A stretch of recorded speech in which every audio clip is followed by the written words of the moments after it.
Bonjour et bienvenue, je suis Nicolas, passionné d'immobilier et adepte de la location meublée saisonnière depuis de nombreuses années sur la ville de Limoges. Vous trouverez sur mon blog conseils et astuces concrets pour développer votre activité de loueur en toute simplicité. Dans le cadre de ce podcast, aujourd'hui, je vais aborder avec vous la question de la taxe de séjour. Alors, il s'avère que la taxe de séjour participe donc à un prélèvement par votre mairie de votre activité de loueur au regard des recettes brutes que vous aurez générées sur une période. Il faut savoir que la plupart des mairies donc prélèvent la taxe de séjour dont le montant est calculé par l'application d'un pourcentage sur le prix total des réservations que vous allez recevoir des plateformes de vente en ligne.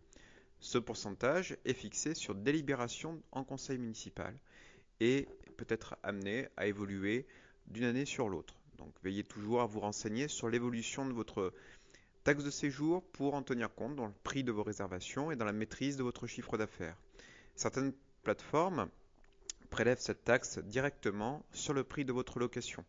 C'est par exemple le cas de Airbnb à Limoges. Quand vous avez une réservation qui est faite en ligne par l'un de vos clients, sur le montant que vous recevez au niveau du prix de la réservation, en dehors des frais de service qui ont été déduits par Airbnb procède ainsi, qui concerne ainsi son commissionnement, ses frais de service en quelque part, eh bien, il y aura également la taxe de séjour qui sera par exemple collectée par Airbnb pour être reversée directement auprès de la mairie de Limoges. En tout cas, c'est comme ça que ça fonctionne.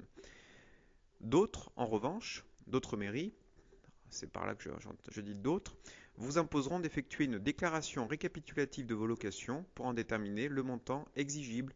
Effectivement, si par exemple je prends le cas de booking.com sur Limoges, eh bien toutes les réservations qui sont faites le sont sur un montant de recettes dites brutes dans lequel il faudra que je répercute le montant de ma taxe de séjour que j'aurai calculé au préalable avec le pourcentage que prend la ville de Limoges sur le montant de mes recettes brutes. Donc, et après, bien entendu, je ferai une déclaration en ligne via un applicatif que la ville de Limoges met à disposition des bailleurs qui font de la location saisonnière pour pouvoir déclarer donc les périodes de séjour, les montants des réservations, le nombre de personnes donc au sein de chaque séjour et donc un calcul automatique par rapport au montant des recettes déclarées dit au niveau de la taxe de séjour sera effectué automatiquement. Voilà.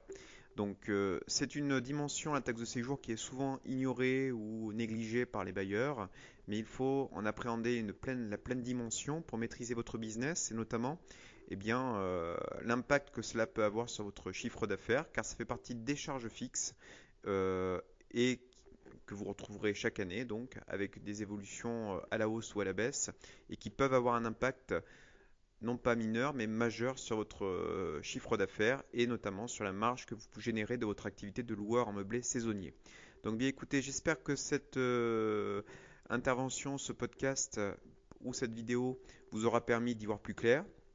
N'hésitez pas à la liker, n'hésitez pas à la partager avec vos amis et nous suivre donc sur le blog Locastus de manière à suivre nos prochaines publications. Et bien entendu, si vous souhaitez commenter ce podcast ou cette vidéo, n'hésitez pas à le faire sous la vidéo YouTube pour que je puisse réagir et vous répondre dans les plus brefs délais. Je vous souhaite à tous et à toutes une très bonne fin de journée en vous remerciant bien entendu de votre attention. À très bientôt.